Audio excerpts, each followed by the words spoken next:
Hi friends, it's Sarah from rufflesandrainboots.com, and today I am sharing the slouchy hat Chonky gnome. He's big, and if you'd like to make him, boop, stick around.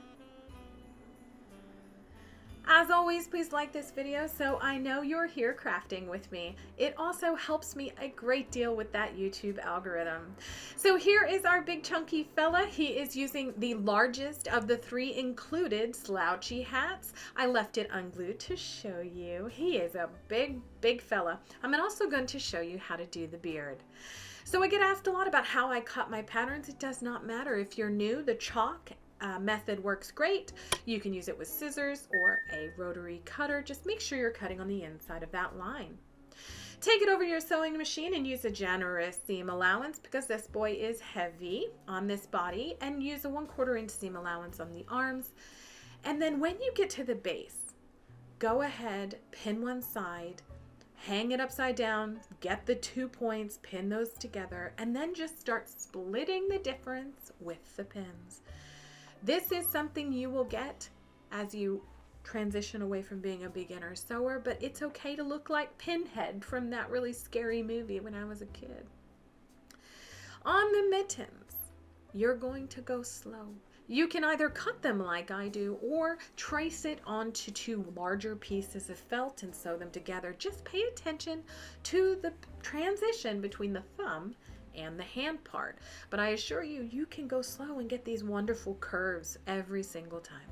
All right, speaking of every single time, now you have to cut every single thread off and then turn everything right sides out. I do use a bamboo skewer to help me on the arms. It goes a lot faster. And I also rub the base seam in between my fingers to make that sit flat.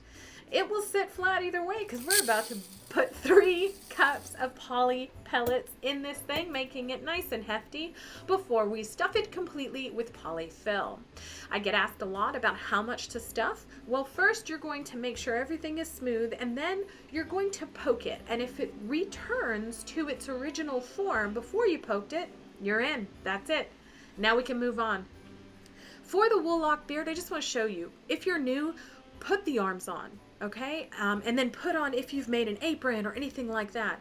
I am using the softest sheep wool locks. This is from a sheep named Mike. He's adorable because he's really soft. And I'm using a medium-sized needle felting needle. These are important to get if you're using the wool locks. They're going to grab the fibers and lock them all in place.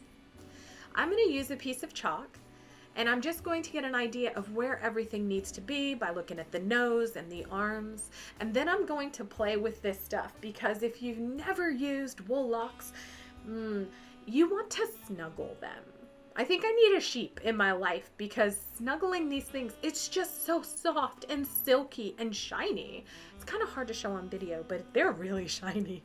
Okay, so I'm just sorting the curls as I pull them apart gently, just sorting them into sizes so that I can get an idea of large, medium, and small. I'm going to make sure, I'm showing you the nose there so you can make sure to stab. That sounds harsh, but you're going to needle felt the wool right in that transition between body and neck, so the nose is going to cover the flat, matted part. Because when you stab this through the fleece into the polyfill, it's going to produce like a little line of matted fur. So it's like, it's flat. I'm trying to show you here. It's hard to see, but there's like a little line that will form. And so we want to make sure that that's the part that's covered by the nose. So I'm just going to build it out. I'm going to build it up under the top that I made, and just so it'll like dangle a little bit further down his belly. And I'm just going to add it until I feel it's full. I showed you how to make the nose in the last Chunky Chef Gnome video, but we're just going to make the nose and then string it through exactly as the pattern calls out on the top. And then if you're using the wool locks, just try and find an embroidery thread that's similar to the color and go in and bring the bottom of that nose down. Now, can you hot glue this? You bet you can. But I did not trust myself because if I get hot glue in these, I'll have to rip them out and redo it. And yeah, because it takes 30 minutes to do the beard, I just didn't want to do that. So I'm sewing it down. And then I'm going to show you a trick to make it seamless from the bottom of the nose into the beard, and that is to literally needle felt directly into the bottom of the nose. And it hides everything, so it all looks just like it's a perfect little doll beard. Moving on to the arms, everybody's favorite part. I'm using a 14 gauge wire with one end bent over, and I'm going to measure it after I put in the polyfill to the mitten, making sure I really use a skewer or something to get that thumb filled. People love to squeeze the hands. Once they're filled, I'm just going to tuck it all the way to the end of the mitten and get the estimate for the arm. Now the arm's going to go 3/4 of an inch or so, between 1/2 and 3/4 of an inch into the mitten, but you do need a little bit at the top to turn under as well.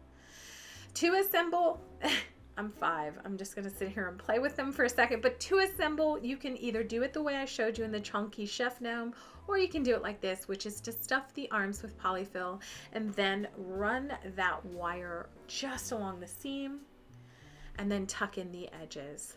And you can pin these in place or glue these in place. So here you can see I'm going to pin mine for just a minute. I'm going to roll down each of the tops of my arms, and then I'm going to decide on the hat.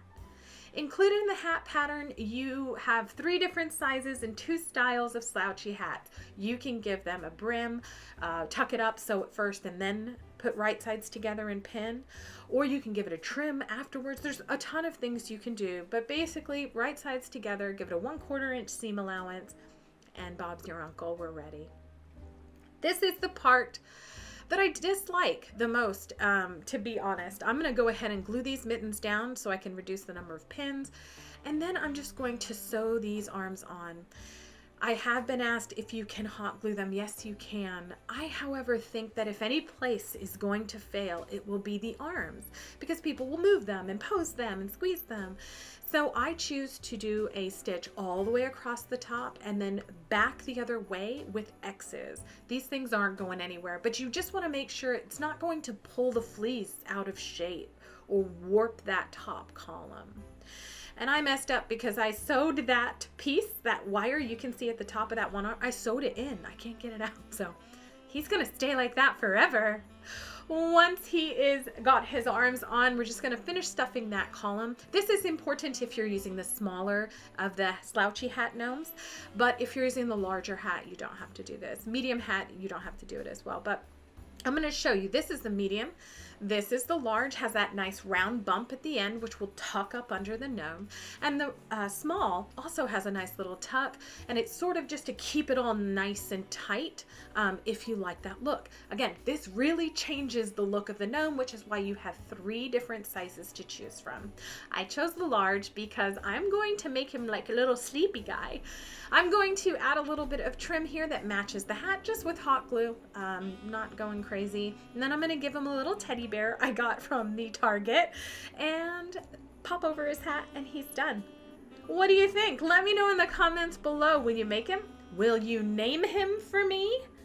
Please. Also down below, be sure to check the description box and the pinned comment to get the pattern for the Chonky gnome. As always, thank you so much for being here. I sincerely appreciate it. Please like and subscribe for more crafty fun.